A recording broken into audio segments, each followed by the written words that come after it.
Baru aja makan, si kecil udah bilang, "Mama, lapar lagi." Moms familiar dengan situasi ini?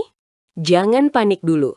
Di video ini, kita akan bongkar tuntas kenapa anak-anak sering mendadak merasa lapar dan bagaimana cara menghadapinya. Pertama, mari kita bedakan dua jenis lapar, lapar fisik dan lapar emosional. Lapar fisik muncul bertahap, biasanya disertai perut keroncongan dan energi rendah. Perlu makanan untuk diisi. Lapar emosional datang tiba-tiba, dipicu suasana hati. Makanan seringkali jadi pelarian. Tubuh kita punya polisi lapar kenyang, namanya hormon grelin dan leptin. Grelin, si hormon lapar, meningkat saat perut kosong, memberi sinyal ke otak untuk makan. Leptin, si hormon kenyang, dilepaskan sel lemak setelah makan, memberitahu otak kalau sudah cukup. Pada anak, sinyal ini bisa sedikit berantakan karena mereka masih bertumbuh pesat. Perkembangan cepat membutuhkan energi konstan, sehingga mereka lebih sering merasa lapar. Fluktuasi gula darah juga jadi penyebab utama. Karbohidrat olahan cepat menaikkan dan menurunkan gula darah.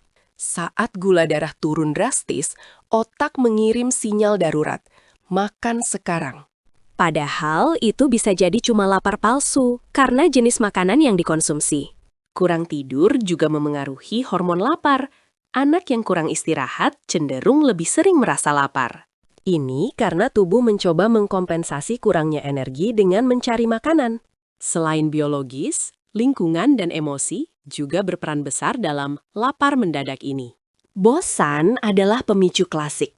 Anak mungkin tidak benar-benar lapar, tapi mencari aktivitas atau stimulasi. Makanan bisa jadi pengalih perhatian atau sumber kenyamanan saat bosan atau tidak ada kegiatan. Stres atau kecemasan juga bisa memicu makan berlebihan. Makanan jadi mekanisme coping. Orang dewasa juga kadang begini, apalagi anak-anak yang belum bisa mengatur emosi dengan baik. Iklan makanan di TV atau gadget bisa memicu keinginan. Anak-anak mudah terpengaruh tampilan menarik. Lihat temannya makan enak, pasti langsung ingin juga kan? Ini namanya lapar sosial. Bau masakan atau hidangan yang menggoda di rumah juga bisa memicu lapar mata, bukan lapar perut. Padahal perut mereka mungkin masih kenyang. Ini lebih ke keinginan daripada kebutuhan nutrisi. Dehidrasi sering disalahartikan sebagai rasa lapar. Otak kadang sulit membedakannya. Pastikan si kecil minum air yang cukup sepanjang hari. Ini bisa bantu kurangi lapar palsu. Lalu, bagaimana cara kita mengatasi si kecil yang mendadak lapar ini dengan bijak? Pertama, jadwal makan teratur. Sarapan, makan siang, makan malam, dan 1-2 kali camilan sehat. Ini membantu tubuh membangun ritme dan menghindari lonjakan serta penurunan gula darah yang drastis. Fokus pada makanan kaya serat dan protein. Ini membuat kenyang lebih lama dan stabil. Contohnya, buah utuh, oatmeal, telur, daging tanpa lemak, dan kacang-kacangan sebagai camilan sehat. Hindari makanan ultra olahan yang tinggi gula dan lemak tak sehat, penyebab utama fluktuasi gula darah. Camilan sehat penting, porsi kecil tapi bergizi, seperti yogurt, buah potong, atau biskuit gandum. Libatkan anak dalam persiapan makanan. Ini meningkatkan minat mereka pada makanan sehat dan prosesnya. Ajari anak membedakan lapar fisik dan emosional. Tanyakan, apakah perutmu keroncongan? Jika tidak, tanyakan, apakah kamu bosan, sedih, mau main apa? Berikan alternatif aktivitas. Pastikan anak cukup minum air putih. Sediakan botol minum agar mudah diakses kapan saja. Tidur cukup sangat krusial. Pastikan anak mendapatkan jam tidur yang sesuai usianya untuk hormon seimbang. Ciptakan lingkungan makan yang tenang. Hindari makan sambil menonton TV atau bermain gadget. Makan dengan penuh perhatian atau mindful eating membantu tubuh mengenali sinyal kenyang dengan lebih baik. Jangan langsung menyajikan porsi besar. Mulai dengan porsi kecil. Anak bisa minta tambah jika masih lapar. Ini mengajarkan mereka untuk mendengarkan tubuhnya sendiri, bukan hanya menghabiskan piring karena terpaksa. Hindari menjadikan makanan sebagai hadiah atau hukuman. Ini bisa menimbulkan hubungan yang tidak sehat dengan makanan. Ini bisa mengganggu hubungan anak dengan makanan dan memicu makan emosional di kemudian hari.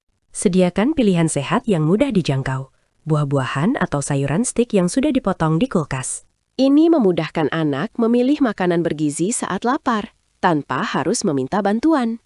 Ajak anak beraktivitas fisik yang cukup, bermain di luar, berolahraga ringan sesuai usia.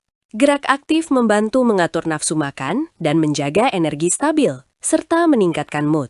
Jadilah teladan. Anak meniru kebiasaan orang tua. Tunjukkan kebiasaan makan sehat dan aktif. Diskusi terbuka tentang makanan.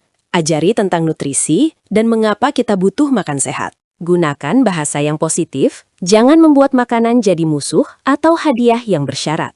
Terakhir, sabar dan konsisten. Perubahan kebiasaan butuh waktu dan proses, tidak instan. Setiap anak itu unik. Respons mereka terhadap lapar juga berbeda-beda. Jangan membandingkan si kecil dengan anak lain. Fokus pada kemajuan pribadi mereka dalam hal pola makan. Ingat, tujuan kita bukan melarang, tapi mendidik dan membimbing mereka ke kebiasaan sehat. Membentuk pola makan sehat adalah investasi jangka panjang untuk kesehatan dan kebahagiaan mereka. Dengan pemahaman ini, moms bisa lebih tenang dan efektif menghadapi lapar mendadak si kecil.